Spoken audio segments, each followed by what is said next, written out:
तुझे सलाम। और आज मुसलमानों को बार बार कहा जाता है कि मेरे भाइयों गुनाह छोड़ दो, गुनाह न करो। मुसलमान बहनों से कहा जाता है गुनाह छोड़ दो, गुनाह न करो। लेकिन अल्लाह अकबर, ना मर्द गुनाह छोड़ने के लिए तैयार है, ना औरतें गुनाह छोड़ने के लिए तैयार है। कैफियत क्या है, हालात क्या है, वो कौन से जराइम है, वो कौन से गुनाह है जो हमारे समाज में नहीं है, हमारे मुआशरे में नहीं है। याद रखना मेरे भाइयों, और अपनी बहनों से भी कहता हूँ, ऐ मेरी बहनों, अगर अल्लाह की नाफरमानी यूं ही करते रहोगे तो जो अल्लाह का अज़ाब है, अल्लाह का अज़ाब उतर कर रहेगा, अल्लाह का अज़ाब आकर रहेगा। और जब अल्लाह का अज़ाब आएगा तो दुनिया की कोई ताकत हमें और आपको अल्लाह के अज़ाब से बचा नहीं सकती। अल्लाह का अज़ाब दूसरी कौमों पर आया, आपको नहीं पता। अल्लाह अकबर, दिल के कानों से सुनना, जब कौमे लूत ने अल्लाह की नाफरमानी की। कौमे लूत का गुनाह क्या था? मर्द मर्द के साथ बदी करता था। कौमे लूत का गुनाह क्या था? वो सीटी बजाते थे, वो ताली बजाते थे। तो अल्लाह ने हजरत लूत से फरमाया, ऐ मेरे नबी, आप बस्ती से बाहर निकल जाओ। ध्यान से सुनना मेरी बहनों की भी, आप बस्ती से बाहर निकल जाओ, मैं इन पर अजाब नाजिल करूंगा। और उन पर पत्थरों का अजाब आया। किसका अजाब? पत्थर।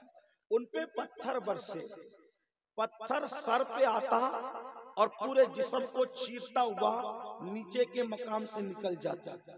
पत्थरों का अजाब उन पर आया। तो जब अल्लाह ने कौमे लूत पर अजाब नाजिल फरमाया तो हजरत लूत ने अपने फैमिली से, अपने घर के लोगों से कहा कि हम लोग बस्ती से निकल रहे हैं, कोई पीछे मुड़ के मत देखना। अगर तुमने पीछे मुड़ के देखा तो अल्लाह का अजाब तुम पर भी आएगा।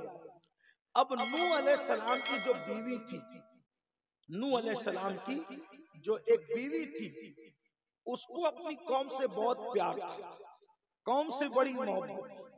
हालांकि जो गुनाह कौमे लूत करती थी उस गुनाह में पैगंबर की बीवी शामिल नहीं थी, क्योंकि पैगंबर की बीवी कभी बदकार नहीं हो सकती।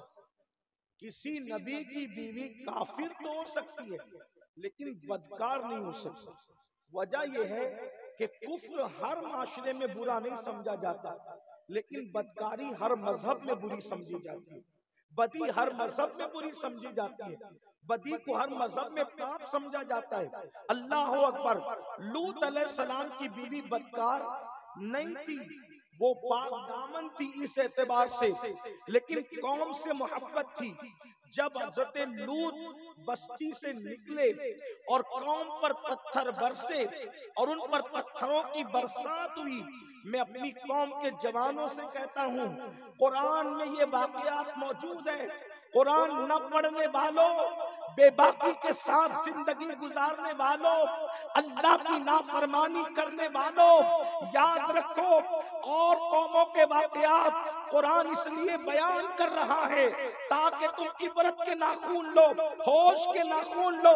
अगर तुमने भी अल्लाह की नाफरमानी की तो अल्लाह का अजाब तुम पर भी आ सकता है।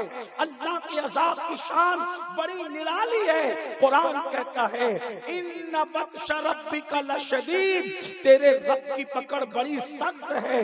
अल्लाह जब किसी पर पकड़ करता है तो फिर उसको कहीं का नहीं छोड़ता, जलील कर देता है, रुस्वा कर देता है, तबाह व बर्बाद कर देता है। इंसान की उल्टी गिनती शुरू हो जाती है। तो जब कौमे लूत पर अल्लाह ने पत्थरों की बरसात की और पत्थर बरसने लगे तो लूत अलैहिस्सलाम की बीवी तो उस गुनाह में मुब्तला नहीं थी।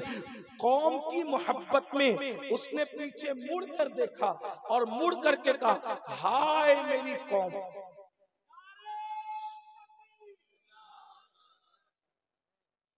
उसने पीछे मुड़ कर देखा और मुड़ कर कहा, हाय मेरी कौम। कौम की मोहब्बत में इतना कहना था, हाय मेरी कौम। तो जो पत्थर कौम पे बरस रहे थे वो पत्थर उस पर भी बरस रहे थे और उसका सर चीरता हुआ, पूरा जिस्म चीरता हुआ नीचे से पत्थर निकल गया। क्या सबक मिल रहा है, क्या फिक्र मिल रही है? वो गुनेगार नहीं थी उस गुनाह के हवाले से, लेकिन गुनहगारों की मोहब्बत उसके दिल में मौजूद थी। तो जब उसने गुनहगारों से मोहब्बत की तो अल्लाह ने उस पर भी पत्थर बरसाकर, नबी की बीवी होने के बाद, नबी की बीवी होने के बाद भी अल्लाह ने उसके जिस्म पे पत्थर बरसाकर बता दिया कि अगर तुम गुनाह ना भी करो और गुनहगारों से हमदर्दी और मोहब्बत करो और उनकी हिमायत करो तो अल्लाह तुम्हें भी तबाह कर देगा। जब गुनहगारों की हिमायत करने पर अल्लाह तबाह कर सकता है तो जो खुद गुनाह करे। दूसरी रिवायत सुने, तबरी लिखते हैं इसको कि एक बार जब अल्लाह ने नूह अलैहिस्सलाम की कौम पर अजाब नाजिल फरमाया, कौम नूह पर, तो एक औरत थी, उसकी गोद में बच्चा था। बच्चा तो गुनहगार नहीं होता, दूध पीता बच्चा तो पापी नहीं होता, दूध पीता बच्चा तो मुजरिम नहीं होता। उसकी गोद में बच्चा था। जब उसकी गोद में बच्चा था, पानी कमर तक आया तो उसने बच्चे को उठा लिया। पानी और ऊपर आया तो उसने बच्चे को कंधे पे उठा लिया। पानी कंधे तक आया तो उसने दूध पीते बच्चे को सर पे बिठा लिया। और उसके बाद सर से ऊपर तो अब कुछ कर नहीं सकती थी। जब पानी सर की तरफ आया तो बच्चे को हाथ में थाम कर ऊपर किया, लेकिन वो भी डूब गई और उसका बच्चा भी डूब गया। सहाबे किराम ने पूछा, या रसूल अल्लाह, वो बच्चा तो बेकसूर था। तवज्जो करना, ऐ मेरी कौम के जवानों, अपने हाल पे रहम करो, अल्लाह के अजाब से डरो। जब सहाबा ने पूछा, या रसूल अल्लाह, दूध पीते बच्चे का क्या कसूर था? उसने तो कोई गुनाह नहीं किया था, फिर वो क्यों डूब गया? तो मेरे आका ने फरमाया, अगर वो गुनहगार के हाथों में ना होता, वो बच्चा अगर गुनहगार के हाथों में न होता तो वो बच जाता, लेकिन वो बच्चे का कोई कसूर न था, बस उन हाथों का कसूर था कि बच्चा एक पापी औरत के हाथ में था। इसलिए अल्लाह ने उस पापी औरत को भी डुबा दिया और उस बच्चे को भी गर्क कर दिया। अब आप अंदाजा करें, कुरान और हदीस पुकार पुकार कर कह रहे हैं कि अल्लाह के यहाँ गुनहगारों के लिए अल्लाह अकबर कोई रियायत नहीं है। अल्लाह के बंदो, जब एक बेगुनाह बच्चा एक पापी माँ के हाथ में और गोद में हो तो अल्लाह उसको भी गर्क कर देता है।